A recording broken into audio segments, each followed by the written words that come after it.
students. This is the next part of fourth module 8 QID. So today's class, I'll be teaching with the methods for gaining an understanding of users. So what are the various methods we have to gain the understanding of users? So now you should think as per the designer view. Right now you are a developer of a website page or any web pages. Right? Now imagine you are a website page developer or designer. Right now, what you should do? How can you understand the characteristics of the users? Right?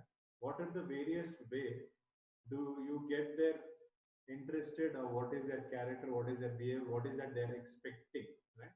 So to understand all these things, Gloud in 1988 suggested using the following kinds of techniques to gain an understanding of users, their needs, their organization, and all those things. What is that? First one is to understand what is user expectations. You should go to their locations, gain the work environment, see how the work environment is, talk with their problems, what is the difficulties, what is that they are willing to have in the web pages, what is that they want, have a direct contact with them. Don't send any correspondent or any other person from your end to that person and take, because communication gap will happen. So you directly involve there and ask the user what is that expectations are, right? What is that they are facing problems, what is that the software should do that, right? So try to do a video tape of all this whatever you are doing, right? So you can just read it, or you can just see the video again to understand more or analyze more, right? Learn about the work organization where the system must be installed. So see where the software is using. See how the environment is working. Then you can come up with a new or a good design there. Try the job yourself. Don't ask anybody else to go to the place. So very important, try the job yourself. Have surveys and questionnaires, right? So you want some opinion from the user and you want something which requires from the user, and give questions. Take feedback from them. Based on that, you can also analyze what is their characteristics, right? So now, understand the business functions. How do we understand the business function is by following 7 steps. So we will, in this class, I'll be teaching you all the 7 steps which we have to perform to understand the business function. The first one is perform a business definition and requirement analysis, determine basic definitions of the business, describe current activities, develop a conceptual model, establish design standards, establish the goals, defining training and documentation need. The first one is business definition and requirement analysis. So this is very important. The objective of phase is to establish the need for a system. A requirement is an objective that must be met. So what is the requirement? What is the final output the user is expecting? That you should know. That is the objective which you are going to make up. A product description is developed, refined based on input. So you have to, based on the input from the user, you have to develop the product. There are many techniques for capturing information from them, right? So how do we take the information from the users? There are two methods. One is direct and indirect methods of taking the requirements from the user. First one is direct methods, all the direct contact with the users. So first one is individual face-to-face interview. I told you, go to the place and interview the person or talk with the person who is expecting the software from you people, the user. Then, or else if you can't go to the place, you can have a telephone interview, right? You can have a call with that person. You can ask him. The next one is traditional focus group, right? Where you can ask the small group of workers, that is the users who are there, ask them what is their problem, take that everything and record it. Then you can conduct a workshop to get the information from them. Observational field study, survey study, requirements prototype, right? So now what you do is whatever you have done, a demo should be done there first, because demo is something like where you are taking the feedback from the user. So it is again direct method. Then usability laboratory testing. So users at work are observed, evaluated and measured in a specially constructed laboratory. So laboratory will be there where whatever the software you have developed you will ask the users to use that one, not test that one, right? Then grouping technique, that is card sorting technique. So use the card sort technique and information for developing websites. So these are all direct methods. Indirect methods where you are taking the user requirements indirect way. So that one is intermediary where you tell the person to go and ask them. Paper survey or questionnaire where you can ask to fill the feedback. It is again indirect. That is through email, or you can ask any WhatsApp messages, or it is all indirectly only, right? Even that person is messaging, you are not asking him directly. There is one intermediate there. Support line, email, user group, competitor analysis, trade show. All these things are indirectly you're taking the requirements from the user, right? So now once you take the requirements, the next one is requirement collection guidelines. So now after you take the requirements, what is that you have to do? Establish 4 to 6 developer user links, provide links directly to them. You evaluate the efficiency there, right? Where you give that software to n number of people and evaluate that one, right? So that is the first step what you have to do. Second step is determine the basic functions. Once you take the complete knowledge of the user, right? So that is called as mental model of the user, right? So once you take the behavior, the characteristics, the expectations of the user, that is called as mental model.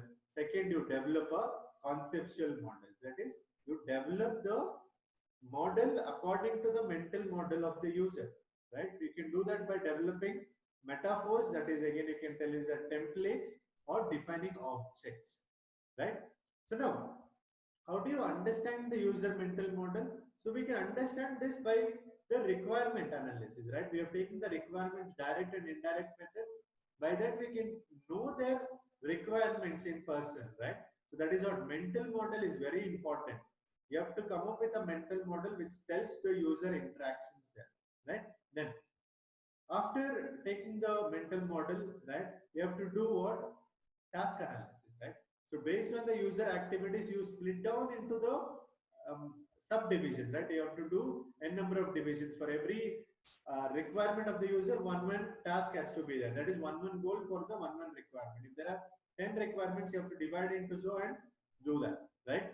The objects can be sorted, right? How can you divide it? Based on the concrete objects or their requirements, their customers, according to the format there, right? So you can divide according to that, right? So once you do that, you develop the conceptual model. So based on the mental model, you're doing the subdivisions. Based on the subdivisions, you develop the conceptual model. So it is called as a general framework. It is a rough idea, right? Or it is called as a blueprint, where you take the mental model of the user and you develop a conceptual model. So it is very important. It should be based on the user mental model, not on the designer mental model. You should not develop a conceptual model according to your view. You are a designer. You should develop according to the user mental model. The goal of the designer is to facilitate the user development, right? So mental model of the system has to be developed. So what are the guidelines you should follow when you are developing conceptual model? So first point, and very important, I told you already, reflect the user mental model, not the designer's one, right? Draw physical analogies and present metaphors, right? So any templates are there, any analogy you can do, any analysis you can do, any images you can do that. Compile with expectations, see the habits, the routine, the passions of them. You provide for every action, you provide a response, right? Make invisible parts and process of a system visible. So it should be transparent. Whatever you do, the customer, the user should know what you have done that, right? And at the end, you should provide a proper and correct feedback from the user end. Avoid anything unnecessary or irrelevant. So what is the user expectation? If user is expecting only 10 things, do only those 10. Don't do more than that. User will not be happy if it is more than that. First, whatever is there, you do that one. Later you can tell, okay, this is the extra development we have done. If you want, you can incorporate in your system. Very important is you have to maintain the consistency, right?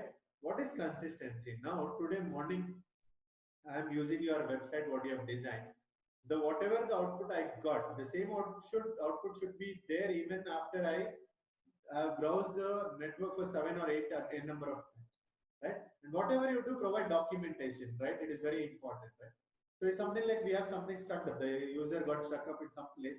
right? So you should provide an alternative to tell the user what is the alternative to be done, right? So how do we define in objects, right? So I told you have to split the task according to the objects, their behavior, right? So you do what the behavior and characteristics of each object. You specify what is the relationship between one and other objects and what are the actions it should be performed, right? Very important, you should understand the workflow, how it is connected from one to another, how it is linked from one to another.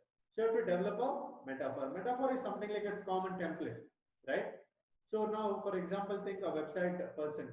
You're a website person where a photography person comes to you and asks, I want to develop a photography website. So what you will do, based on his requirements, you will see any other template is already existing.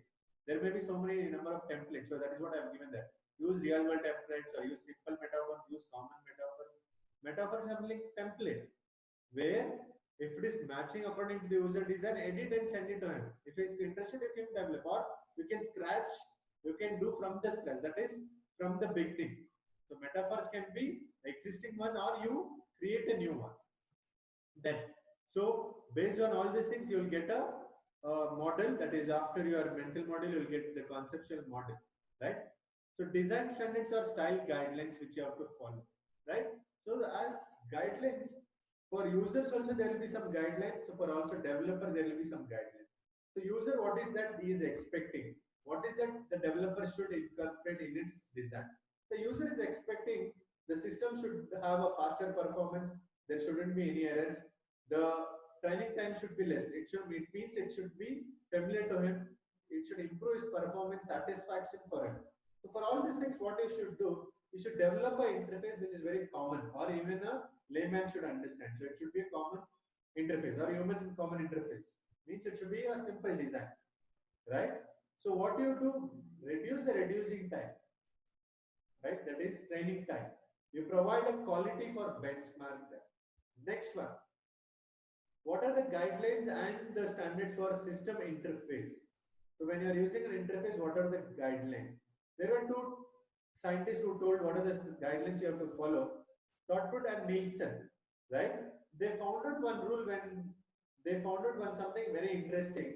When somebody broke the rule, what is that will happen, right? So when somebody breaks the rule, so you should provide an alternative design if something is going wrong. So you should have an available development tool which is focusing on that. When the rule is broken, how it should be overlooked. So that is very important. Then by guidelines and style guidelines. So it is very, we all know that there is W3 standards, right? Where we have consortium for all the rules and regulations for every font, every size you use, the design you use, everything should be taken from the guidelines there, right? We have W3C standards. So whatever you have developed, you have to take approval from the W3 standards first. Then last seventh one is document design. So whatever you have done, so far you have done requirement analysis, direct method, indirect methods you have done. You have done the user mental model, conceptual model you have done. You have designed objects, you have developed metaphors. So many things you have done. All these things, documentation has to be provided, right? Without documentation, it is the design is not at all complete, right? Once the design is completed, you have to provide a support. That is what service support is there, right? Use all available references, service sources. Use development and implementation tools. Begin applying the guidelines immediately. So whatever is there, all the guidelines should be implemented. So for all these things, you should have a training there, right? So as a developer, you should go for a system training, and documentation also training is required, right? Where the documentation is required, only there the documentation should be provided, right? Not all the places, because it will become overburden for the user to see all the documents there. So important ones, highlight the documentation there. So that is end for the class. Thank you.